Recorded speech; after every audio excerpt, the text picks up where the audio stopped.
ஒரு காலத்தில் அடர்ந்த காட்டில் விலங்குகள் சந்தோஷமாக வாழ்ந்தார்கள். அனைத்து விலங்குகளும் அவர்கள் குடும்பங்களோடும் நண்பர்களோடும் எல்லையில்லா சந்தோஷத்தோடும் வாழ்ந்தார்கள். அதே காட்டில் ஒரு பெரிய கம்பீரமான சிங்கம் இருந்தது. அது வேட்டைக்கும் செல்லாமல் தன்னிடத்தில் இருந்து சோம்பேறியாக வாழ்ந்து வருகிறது. ஒரு நாள் சிங்கம் காட்டில் உள்ள எல்லா விலங்குகளையும் தன்னிடத்திற்கு அழைத்தது. உடனே காட்டில் உள்ள எல்லா விலங்குகளும் சிங்கத்தை நோக்கி சென்றது.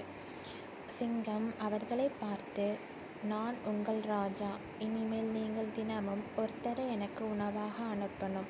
இல்லை என்றால் உங்கள் எல்லோரையும் கொன்று விடுவேன்" என்றது சிங்கம். விலங்குகள் பயந்து தினமும் ஒருவனை சிங்கத்திடம் அனுப்ப ஆரம்பித்தன.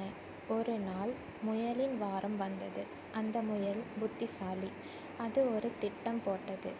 சற்று தாமதமாக சிங்கம் பக்கம் போனது. சிங்கம் கோபமாக, "ஏன் தாமதம்?" என்று கேட்டது. முயல், "ராஜா, இன்னொரு சிங்கம் என்னை தடுத்து இந்த காடு என்னுடையது என்று சொன்னது. நான் கொண்டு வந்த உணவையும் அது பறித்து கொண்டது. நான் தப்பித்து இந்த ஒரு பங்கு உணவை உங்களிடம் கொண்டு வந்தேன். அவனை உங்களுக்கு காட்டுகிறேன்" என்றது முயல். அப்படி சொல்லி சிங்கத்தை கொண்டு கிணற்று அருகே அழைத்து சென்றது. சிங்கம் உள்ளே பார்த்ததும் தன் பிரதிபலிப்பை பார்த்தது.